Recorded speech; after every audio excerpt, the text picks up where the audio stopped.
오늘 하나님께서 우리에게 주시는 말씀은 열왕기상 2장 12절 말씀입니다. 열왕기상 2장 12절 말씀,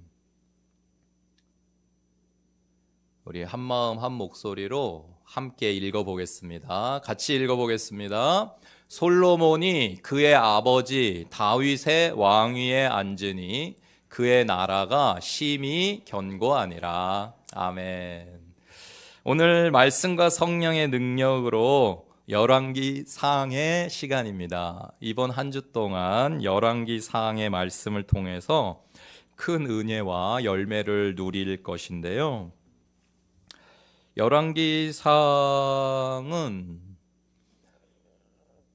저자가 한 사람으로 이 사람이 혼자 다 썼다라고 하기는 조금 어려움이 있습니다. 예레미야를 필두로 하여서 이 여러 사람들의 기록이 이제 하나로 종합되어지고 결국 우리에게 지금의 모습으로 열왕기 상하라고 하는 성경으로 주어졌다라고 보는 것이 맞는 것 같습니다. 사무엘 상하와 같이 열왕기 상하도 본래는 한 권의 책이었습니다. 그러나 이제 후대에 편집이 되어지고 또 번역이 되어지는 가운데에 한 권으로 하기에는 분량도 너무 많고 하여서 이제 열왕기 상과 하로 두 권의 책으로 나누어지게 되었습니다. 그래서 이 열왕기 상하는 사무엘 상하와 함께 거론이 되어질 때가 많습니다. 그래서 1, 2, 3, 4 역사서로 분류가 되기도 합니다. 헬라어로 번역이 되어질 때에 셉투어진트라고 하는 번역본이 있고요. 또 70인역이라고 하는 번역본이 있는데 이 헬라어로 본래 이 구약 성경은 히브리어로 되어져 있던 것을 헬라어로 번역을 하면서 그 제작자들이 번역자들이 열왕기를 사무엘서와 함께 제1, 2, 3, 4 왕국기로 분류를 하였던 그러한 기준, 분류법도 있습니다. 왕국기다. 지금 우리에게는 이제 열왕기라는 이름으로 주어졌는데요. 사무엘 상하, 열왕기 상하를 해서 제1, 2, 3, 4 왕국기라고 분류를 하는 그러한 제목은 제롬이라고 하는 분의 라틴어 번역본에서부터 유래를 했습니다. 그래서 이 사무엘서와 열왕기까지 이제 쭉 역사서라는 것을 여러분들이 읽으시면서 이해를 하실 수가 있고 그 흐름이 이어지고 있다는 거. 여러 사람들에 의해서 기록이 되어졌지만 하나님께서는 분명한 어떤 구원의 역사, 구속사의 기준을 가지고 그 역사를 우리한테 펼쳐 보여주고 계시는 성경이 바로 열왕기 상하의 말씀이라고 이해하시면 될 것 같습니다. 그러나 단순히 역사서만은 아닙니다. 성경은 그 어떤 66권 중에 한 권도 그냥 단순히 역사서인 성경책은 없어요. 그 역사를 통해 하나님께서 말씀하시고자 하는 바를 이야기하시는 것이 성경임을 기억하시기 바랍니다. 그래서 역사가 균형 있게 두루두루 다루어지지 않아요. 열왕기의 내용은 400여 년의 역사를 단 47장에 담고 있는데요. 이 47장으로 400년의 역사를 다 다룰 수도 없을 뿐더러 고르게 분배하여서 다루지도 않았어요. 열왕기 상하가.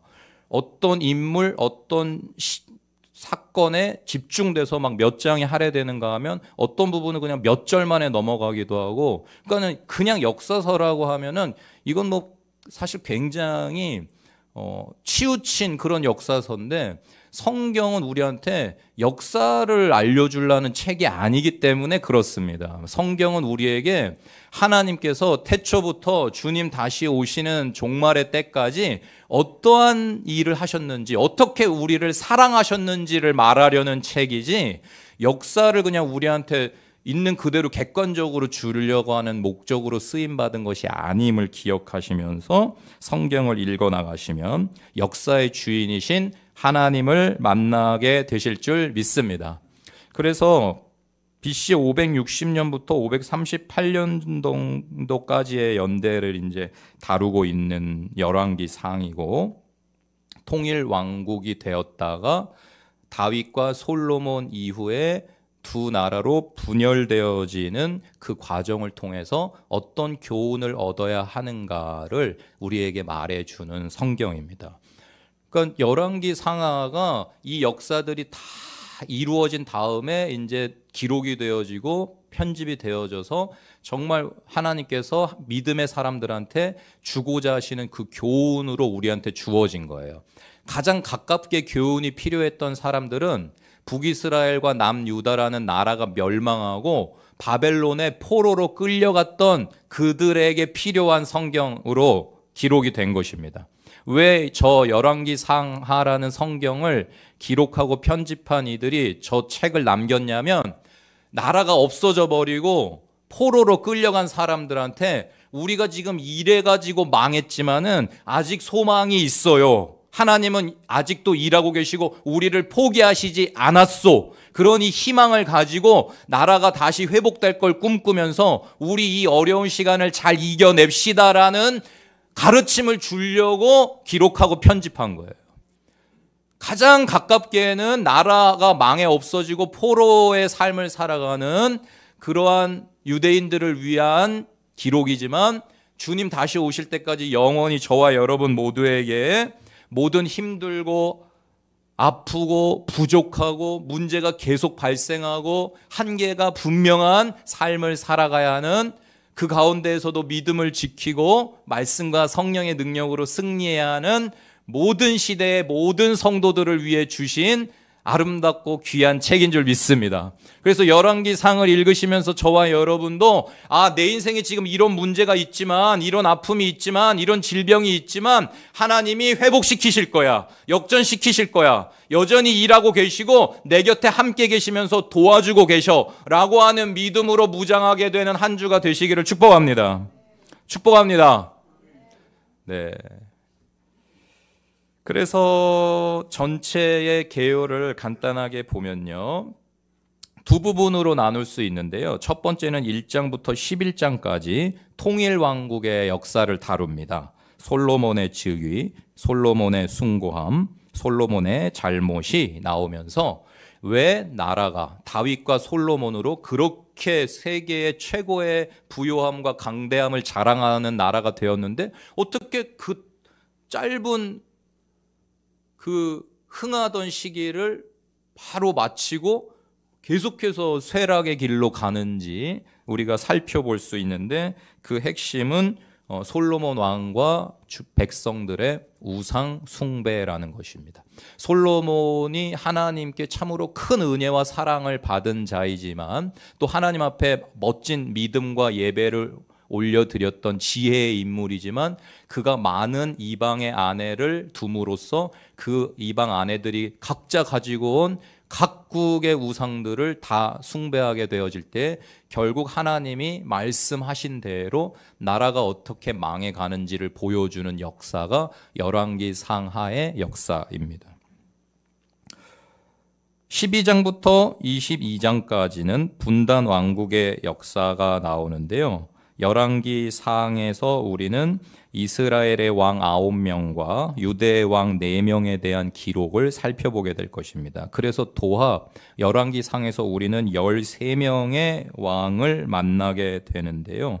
그 왕들 지금 뭐 쭉 나와 있으니까 제가 뭐 지금 일일이 읽지 않아도 이제 여러분 한 주 동안 열왕기상 읽으시면서 어떤 왕들의 역사가 기록되어져 있고 어떤 왕은 어떤 평가를 받았고 어떤 왕은 어떤 평가를 받았는지를 여러분이 살피시면서 내가 어떻게 살아야 될지를 깨닫게 되실 것입니다. 열왕기상의 구조와 요점 간단하게 보겠습니다. 네 부분으로 나눌 수 있는데요. 첫 번째는 1장부터 8장까지 솔로몬이라는 인물을 중심으로 기록되어져 있는 역사입니다. 솔로몬이 다윗을 계승하여 왕이 된 후에 이스라엘의 황금기를 이루고 성전을 건축하는 모습을 그리고 있습니다. 왕이 계승이 나오고요. 이상적인 통치가 나옵니다. 처음엔 괜찮았다 이거예요. 처음엔 잘했다. 잘 나갔다. 근데 계속 그랬으면 얼마나 좋을까요? 인간이 참 그러기가 쉽지 않은, 지혜로우면, 부요하면, 잘 나가면, 승승장구하면 자꾸만 교만해지고 오히려 더 어리석어지고 우상을 숭배하게 되는 그런 어리석은 존재가 바로 인간이라는 것을 잘 보여주는 가장 위대한 왕이요 지혜로운 왕이라는 솔로몬이라는 인물이 우리에게 가르쳐주는 교훈입니다.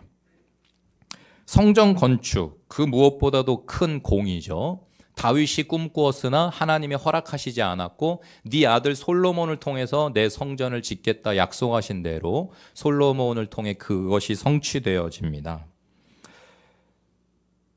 성전 건축의 모습과 솔로몬의 기도를 통해서요, 우리는 우리의 사명을 발견할 수가 있는데요. 우리 열왕기상 8장 43절을 한번 같이 읽어보면 좋겠네요. 한번 좀 보여주시겠습니다. 성경 있으신 분들은 한번 찾아보시고요. 열왕기상 8장 43절 한번 같이 읽어보겠습니다. 시작. 주는 계신 곳 하늘에서 들으시고 이방인이 주께 부르짖는 대로 이루사 땅의 만민이 주의 이름을 알고 주의 백성 이스라엘처럼 경외하게 하시오며 또 내가 건축한 이 성전을 주의 이름으로 일컫는 줄을 알게 하옵소서. 아멘. 솔로몬이 성령으로 충만하여 가지고요, 성전을 건축하고 하나님께 기도를 올려드리는데 뭐라고 기도하냐면 이제 이 성전은 영원히 우리 유대인들이 하나님을 예배하는 곳이 될 거라는 게 아니고 모든 이방인이 하나님을 찾게 되고 하나님을 예배하게 되는 처소가 될 것이라고 예언적인 기도를 드렸어요. 그러니까 여러분, 모든 민족, 모든 열방, 모든 영혼이 하나님의 자녀요, 하나님께 돌아와야 될 귀한 영혼이라는 개념은 예수님 이후 신약부터 나오는 게 아니고요, 이미 이 먼 예수님 이전에 이 솔로몬 시대, 그리고 더 거슬러 올라가서는 아담으로부터 하나님의 모든 영혼을 향한 사랑은 시작된 것이고요, 그들을 부르시고 찾으시는 하나님의 외침도 이미 구약에서부터 시작되었다는 것을 여러분이 열왕기상에서 확인하시면 되겠습니다. 그래서 저와 여러분에게는 모든 이방인이라고 표현되는 이 세상의 모든 영혼, 그들에게 예수님이라고 하는 복된 소식, 복음을 전할 그런 멋진 사명이 주어졌다는 것을 기억하시면서 세계 선교의 사명을 품고 각 도시로 각 나라로 나아가 예배하며 영혼을 구원하는 하나님의 뜻을 이 땅 가운데 이루시는 저와 여러분들이 다 되시기를 축복드립니다. 그것이 우리의 사명입니다. 태초부터 계획된 하나님의 꿈이시고 우리를 통해 반드시 이 땅 가운데 성취되고 실현된 아름다운 하나님 나라의 모습입니다. 두 번째는요, 변심의 과정인데요, 9장부터 11장까지의 내용입니다. 솔로몬이 부귀영화 가운데 많은 처첩으로 인해 변심하고 우상을 섬기다가 결국 하나님의 심판을 받게 되는 모습이 나오고 있습니다. 그래서 결국 11장에 가서 배교하게 되는 솔로몬의 그 마음이 다 나뉘어져서 그냥 여호와 하나님만을 섬기는 것이 아니라 이 왕도 좋고 이 신도 좋고 그냥 아내들이 데려온 그 모든 우상과 그 신들을 그냥 다 두루 섬기면서 그냥 다 좋아요라고 하게 되는 그 모습을 우리가 보게 됩니다.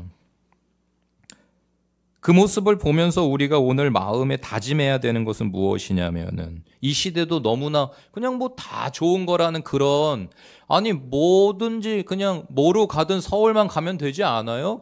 교회를 다니든 절을 다니든 성당을 다니든 뭐 신천지를 다니든 아니 뭐 좀 착하게 살고 인간이 인간답고 지혜로워지고 깨달음도 좀 얻고 뭐 그러다가 죽어서 좋은 데 가면 되는 거 아니겠어요? 라고 하는 사단의 거짓말은 솔로몬의 때나 지금이나 똑같아요. 그러나 성경은 분명하게 말합니다. 천지를 창조하신 하나님 외에는 구원이 없다고요. 예수님을 하나님이신 예수님이 왜 이 세상에 오셔서 죄도 없으신데 십자가에 달려서 우리를 위해 피 한 방울 물 한 방울 남기지 않고 다 쏟아 부어 주셔야 됐냐면 하나님 외에는 구원하실 분이 없으시기 때문입니다. 만약에 다른 거 믿어도 구원받는다? 그러면 예수님이 십자가에 달려 죽으신 건 정말 개죽음이에요. 조금 격하게 표현하면 미친 짓이에요. 다른 방법도 있는데 그렇게 한다? 다른 방법 있을 것 같으면 하나님이 하나뿐인 독생자를 십자가에 매다르시겠습니까? 상식적으로 잠깐만 생각해 보십시오, 여러분. 다른 방법이 있는데도 그렇게 하시겠는가? 여러분이라면 사랑하는 하나뿐인 아들을 십자가에 매달시겠습니까? 다른 방법도 있다면은? 여러분, 그렇지 않은 줄 믿습니다. 오직 예수뿐입니다. 오직 예수뿐입니다. 예수로 나의 생명을 삼으시길 축복합니다.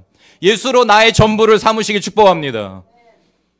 예수의 다른 이름 없습니다. 구원받을 오직 유일한 이름, 우리를 위해 생명도 주신 다른 신이 없어요. 다른 위대한 종교의 지도자들이 누가 우리를 위해서 자신의 생명을 줬단 말입니까? 위대한 가르침들을 주신 분들은 여럿 있어요.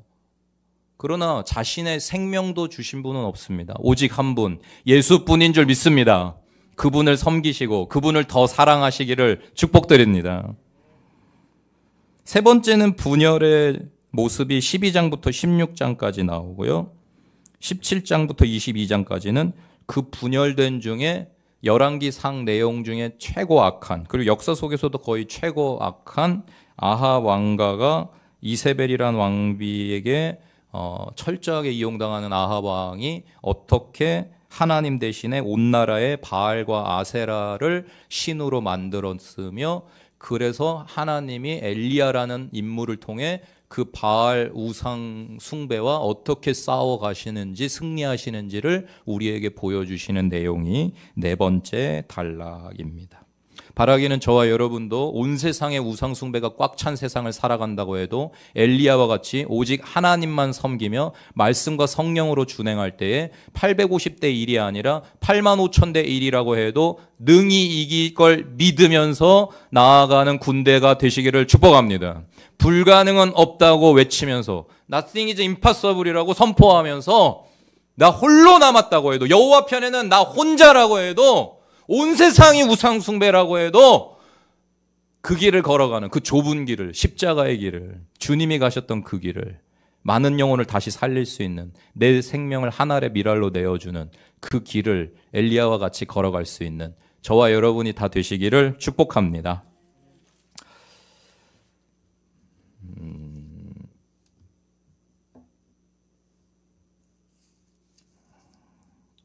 우리 열왕기상 8장 12절을 한번 같이 읽어보겠습니다. 열왕기상 8장 12절 좀 보여주세요. 예, 한번 같이 읽어봅니다. 시작. 그때에 솔로몬이 이르되 여호와께서 캄캄한 데 계시겠다 말씀하셨사오나. 하나님 성전 지어드릴게요 그랬더니 하나님이 뭐라고 대답을 하셨냐면은 그래 고맙다 좋다 멋지고 밝고 화려한 성전 지어다오 이게 아니고 나는 캄캄한 데 있을 거다라고 하셨어요. 그러나 하나님 성전을 짓습니다.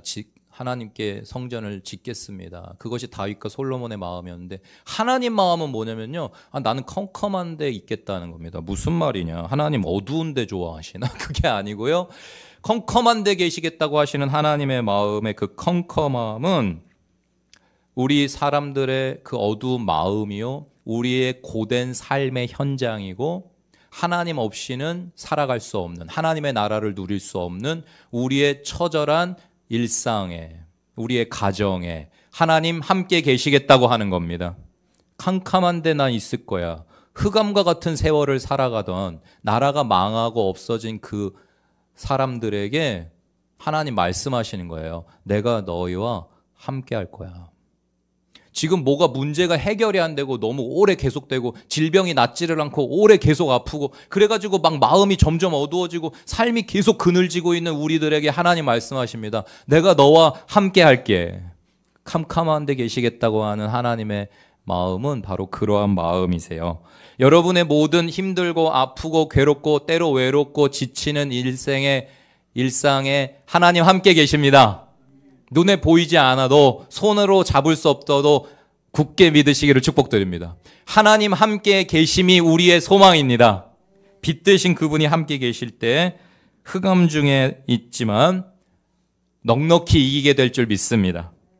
시편 23편 4절 말씀을 우리 한번 같이 고백하고 열왕기상 함께 읽겠습니다. 시편 23편 4절을 우리 한번 같이 읽어볼게요. 다들 아시죠? 뭐 시편 23편은 시편 23편 4절 같이 읽습니다. 내가 사망의 음침한 골짜기로 다닐지라도 해를 두려워하지 않을 것은 주께서 나와 함께 하심이라. 주의 지팡이와 막대기가 나를 안위하시나이다. 아멘. 누구의 고백입니까? 일생의 대부분이 흑암이었던, 도망다니는 신세여야 됐던, 매일매일 어떻게 살까를 고민해야 됐던 그 고된 인생을 살았던 다윗의 고백입니다. 내가 사망의 음침한 골짜기로 다닐지라도 해를 두려워하지 않을 것은 주께서 나와 함께 하고 계시기 때문이다.